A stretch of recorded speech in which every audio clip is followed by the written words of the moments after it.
Like we always do at this time, I go for mine, I got to shine. Now throw your hands up in the sky. We live in full effect with you. How you doing today? I'm really good. I'm good.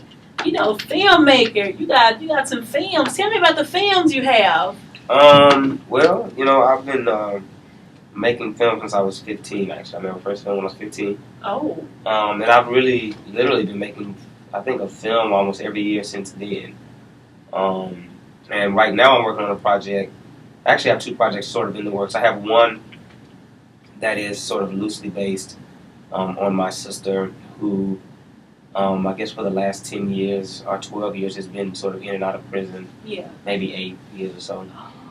Just in and out, Right. 3 years. Anyway, Right. film called Dawn, which actually will be screening at the Lone Star Film Festival tomorrow night. Oh. But it'll be on HBO in February. Oh, look at you on HBO. Right, yeah. And then I have another film right now called Hitta, Qitta, which we're actually raising funds for it right now to go into post-production. But it deals with sort of cyber violence and how young people are becoming obsessed with watching videos on, World Star, buying fights, Good topic. all of those good things. So. Good topic. I like all those. You have to tell me. You have to send me a DVD of those. All those. I like all of those. Now you talked about you started your first film you produced when you were 15. Mm-hmm. What made you want to start filming at 15? That's kind of because when you're a kid you want to be outside. You want to be doing things with your friends. You want to be doing all these things. What made you want to produce a film? It's interesting because I think I've always been a storyteller. I grew up writing poems and plays and doing things like that, but I didn't really know people made films. I watched films, but I just didn't know how they were made. You just don't know. And I remember when I was 11, Boys in the Hood came out in 91.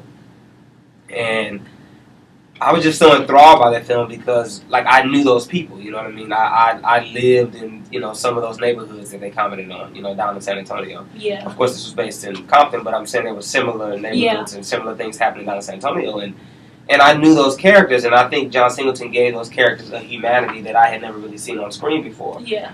And I said, I want to do this. I want to make films that showcase people who are sometimes underrepresented or who are stereotyped, but shows them in a different light. Yeah.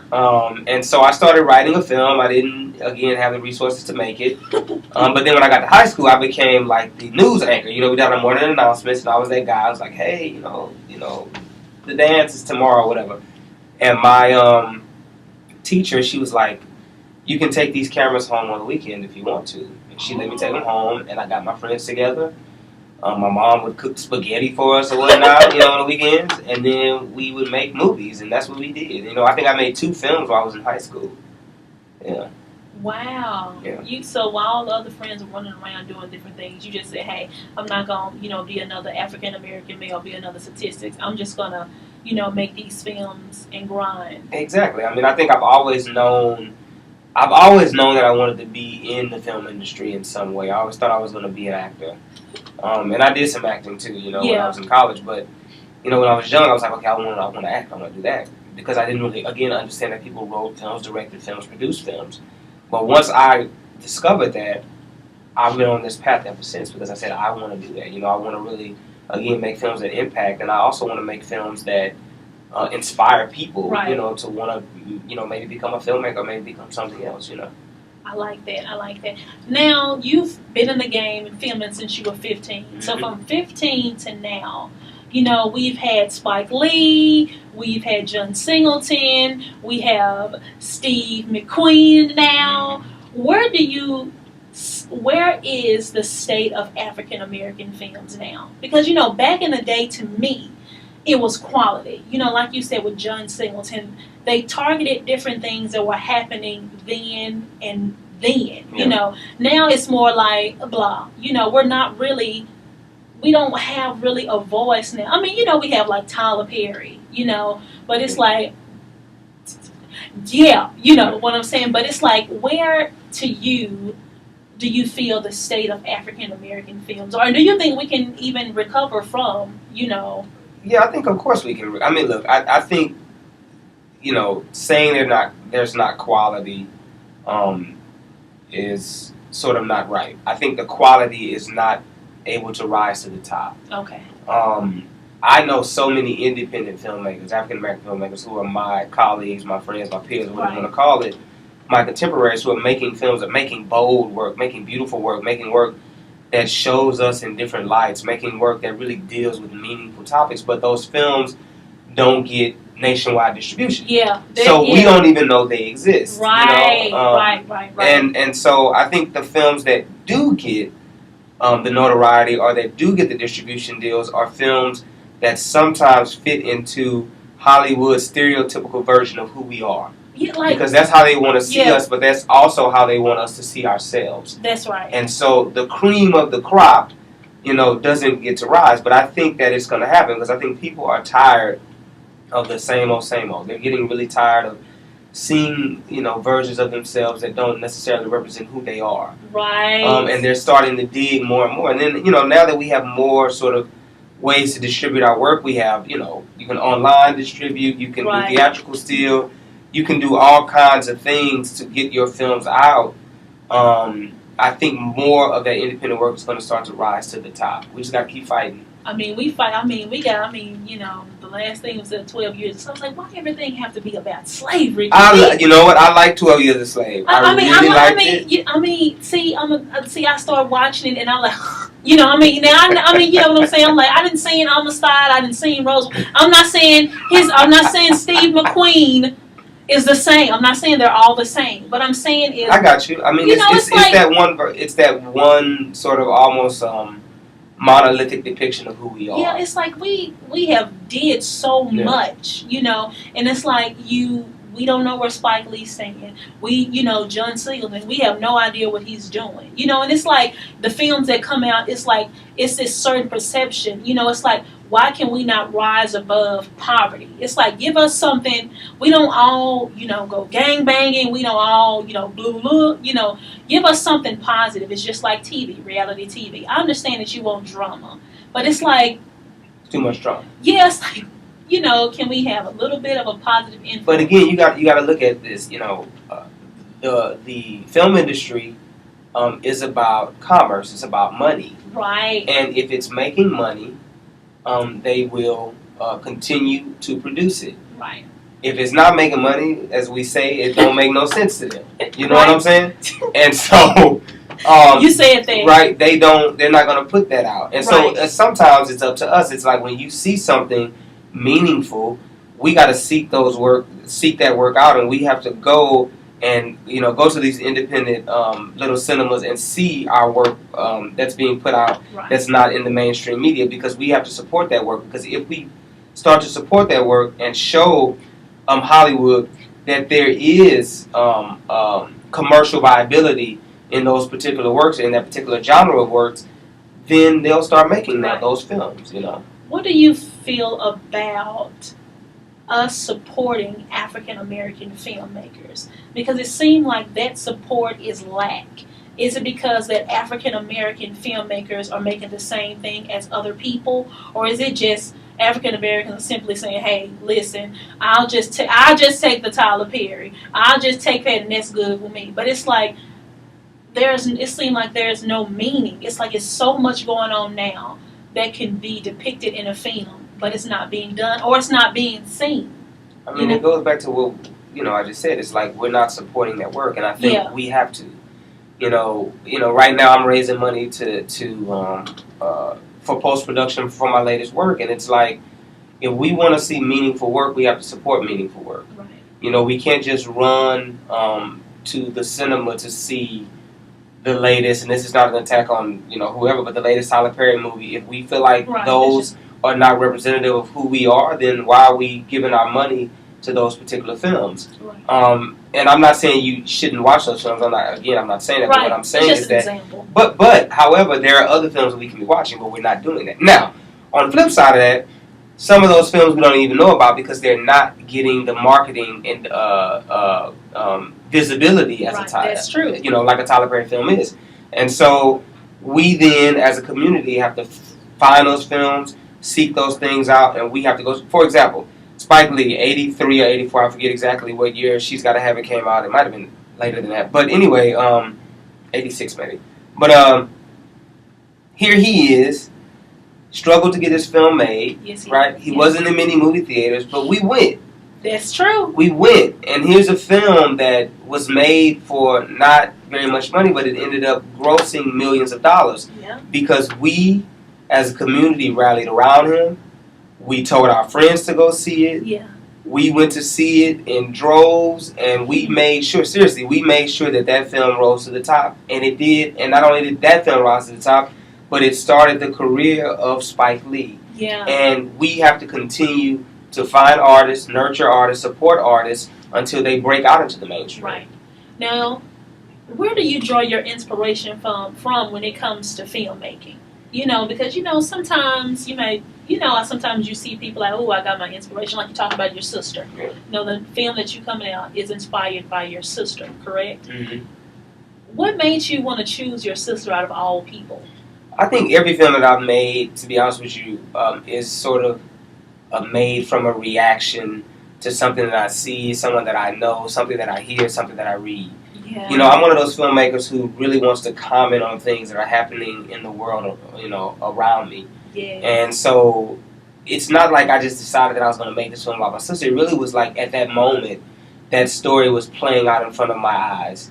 And not only was her story playing out, but, you know, I had cousins who had been locked up, godbrothers who had been locked up, and watching them transition out of prison back into the real world and sort of struggling to do that and struggling to stay afloat, I was like, I want to make a film about this because I don't think people realize how difficult it is for someone to get out of prison after being institutionalized, after being told when to get up and do this and do that, after living really a life of criminal activity, to go out and start over anew, afresh, doing something at age, you know, 30 and 40 that, you know, we did when we were teenagers. That's hard. And I wanted to make a film that showed that.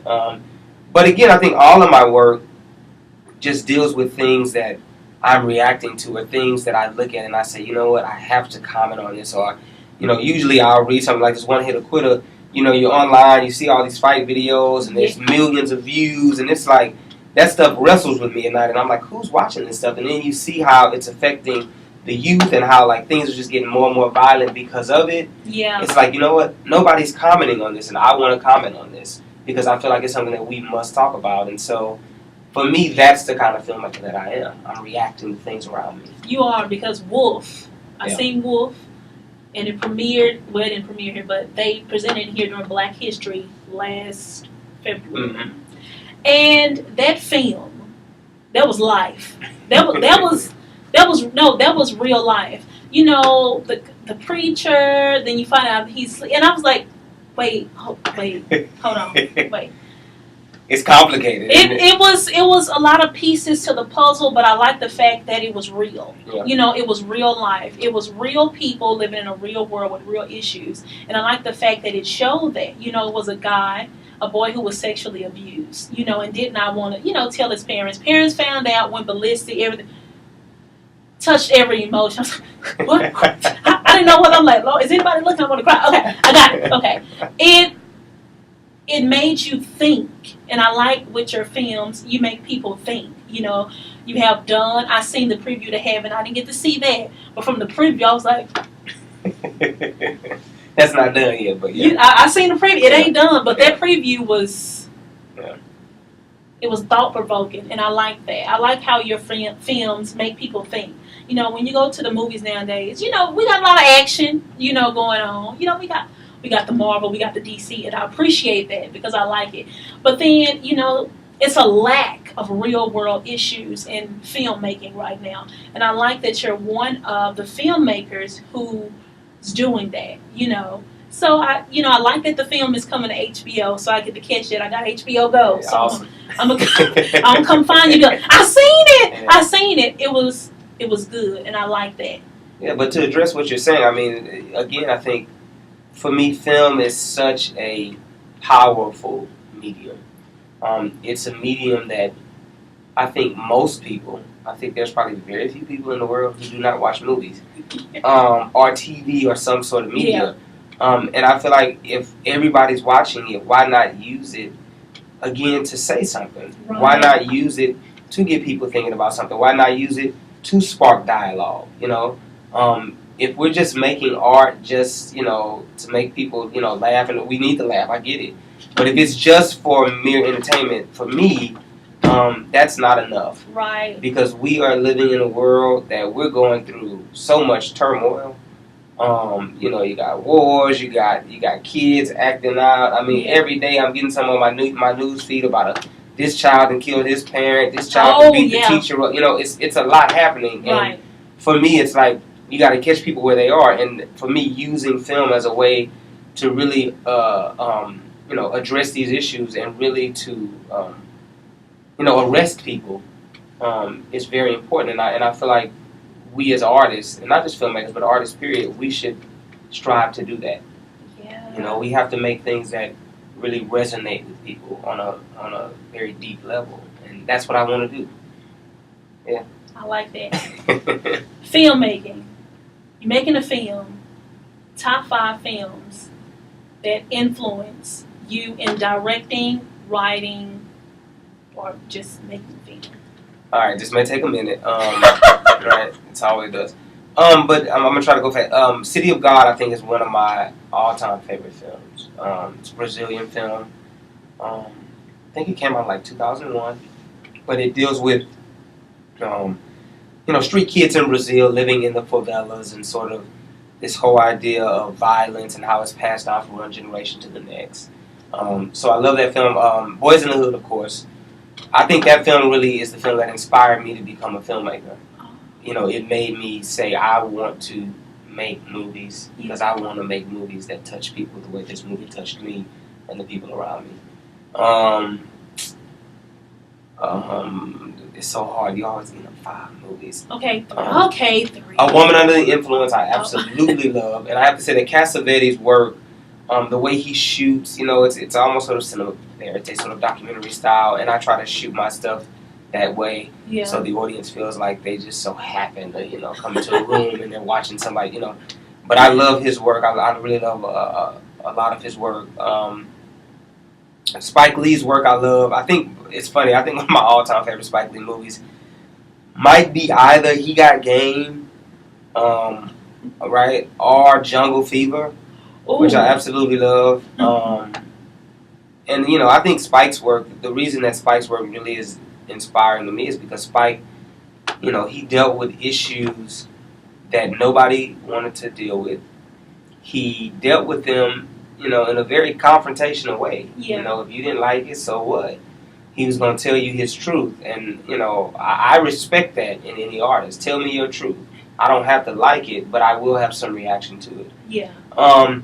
And then, I'm a huge fan, and this is a genre of film, or I should say a movement of film, the Los Angeles School of Black Filmmakers, which really consists of Julie Dash, Daughters of the Dust, Haley Garima, Bush Mama, Charles Burnett, Killer of Sheep. The work that they produced during that era, I think, is pretty amazing. And again, it's inspiring to me because of the way they shot it, sometimes using non-actors, using available light, shooting in real locations. And that's the sort of kind of filmmaker that I am. So I think that genre of film really is inspiring me as well. I like that. Filmmaker, director, what made you want to become a professor? It's interesting. I'm going to be honest with you. Honestly, I never really thought I was going to become a professor. Everybody says, oh, you went to film school to become a professor. And that's not true. I actually went to film school because I didn't know enough about filmmaking. Oh, see? I felt like I wanted to become a better artist. But it's interesting. When I got my first TA assignment at UT, and I started teaching students, I was like, I actually really like this because I love having a student come in who kind of, they think they know what kind of artist they are, or they sort of have an idea of the kind of storyteller they want to become. And then towards the middle of the semester, after I've gotten a chance to screen some work with them and talk them through their stories and teach them a little bit of film theory or whatnot, you see the light bulb go off. And you know that you touch somebody and you transform their lives and you've helped them to find their voice. Doing that for the first time and then doing it over and over again, I was like, I love this. Because not only that am I inspiring them, but I'm learning from them. I think my students teach me just as much as I teach them. Yeah. One, because they challenge me, right? You're out there making films, I need to be out there making some work too, right? But not only that, they're always using like the new technology. They're like, hey, have you used this camera? Have you seen this? Have you seen that? I'm like, no, I ain't never seen that. And then I'm like, I got to learn it, right? I got to figure out how to use it, or I need to, experiment with it. And so I think being a professor is really, really inspiring to me because I can inspire them. It keeps me going creatively. And I just love my students because I just love helping people realize their vision and realize their stories and figure out, what kind of filmmaker, what kind of artist they are. And so doing it really, really helps me, be a better, artist and person, really. So. What is Yaki's vision? You talked about vision. What is your vision as far as your productions? I assume you mean like vision for like the future, like where I want to see this go. Look, I would love to work honestly on some TV stuff. Right? Because I'm telling you, I can act. Right. Because it's interesting because I was at the Austin Film Festival not too long ago, and somebody said something. They were saying that some of the films that were made 20 years ago would never get greenlit today because they're not making the money. The adult drama, the family, the real deal, like strong family drama, the social drama. But now those dramas have transitioned to television. Mm-hmm. Because, I love HBO shows. They're bold. And, like The Wire. Yeah, right. They deal with, like, issues that you're not going to see in other films. And they're dealing with it in, like, very, like, documentary, fashion. And just really bold and again, confrontational storytelling. And I love that about them. Yeah. And so I really want to work in that medium for a while. I'm not abandoning film at all because there's many films that I want to continue to make. Yeah. But I do want to get into TV because I had to, reevaluate something a few weeks ago. I said, I got into this game because I wanted to impact. Right. Because I wanted to tell meaningful stories. It didn't matter if that was in the theater. 20 years ago, that was the only way I could do it was in theater. But now I can do it on the internet. Mm-hmm. Now I can do it in the theater. Now I can do it on TV. I can get you on your cell phone if I want to, right? I have all of these different mediums in which to tell my story and share my vision with the world. And so I just want to sort of master all of those things and figure out a way to get content everywhere so that people, wherever they are, if they're standing in the airport waiting to board their plane and they want to jump online and see a 2-minute Yaki movie, whatever it may be, I want them to be able to do that. If they want to go to the movie theater and see a 35mm print, I want them to see that. If they want to get on the internet and on HBO Go and see something on there, I want them to be able to do that too. So I want to hit all the mediums and just, get to people wherever they are. Oh, I like all of that. Oh, yeah. It was that TV thing. I got to go. I took some acting classes over in my minor in act. So if you need some, I'm good at drama. I got you. I'm playing. I'm not PRing myself. I'm just saying. It's all right. I'm just saying. You gotta sell yourself, right? I got to sell somewhere. I graduated in December. I gotta get all my ducks in a row. How did you get your film to be on HBO? The film premiered at the American Black Film Festival in June in New York. And that film festival, the short film competition at least, is sponsored by HBO. They have what they call the HBO Short Film Competition. They get hundreds of films and they accept 5. And they literally shut down the festival and they stop everything and they have a showcase of these 5 movies for the entire festival audience. And all of those films, whether you win or not, have the opportunity to be licensed by HBO. And of course, when HBO comes calling, you say yes. Right? So I said yes. Ooh, yes. We all say clap. Exactly. Yes, we say yes. Right. HBO, they got like you said, they got the good stuff. They do. They really do. They got the good stuff. But what's next? What's next for you? Like I said, Dawn, I'm actually getting it ready for HBO. We're here tomorrow in Fort Worth. We're in North Carolina next weekend. There's a few other festivals that might be coming up, but we're getting ready for that. And then one hit Qitta. I'll be in post-production on it. I'm actually in post-production now.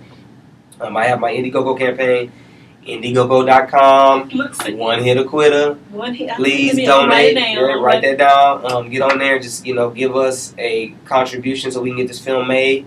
But my goal is to really get One Hit Qitta out to the circuit. And then, like I said, get some TV stuff going, and get Heaven made. Heaven is the next film that I want to make. We were supposed to shoot it last year. I had some some funders, so I thought, but that didn't happen. Or investors, I should say, and it happens all the time where you lose investors. But anyway, so now I'm going to start looking for new people and revising the script. I was at the Sundance Lab in March, so I was able to workshop it out there in California. So I have some story stuff to finish out, but I want to get that film made because I think it's going to be really good when I get it made. It's different. It's fantasy meets social drama. It's just Man, really it was weird that pretty. thing, It was.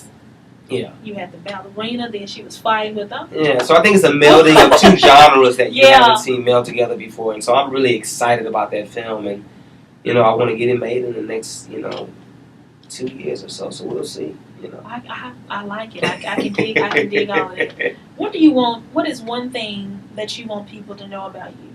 Or I can say this: what sets you aside from other filmmakers? I'm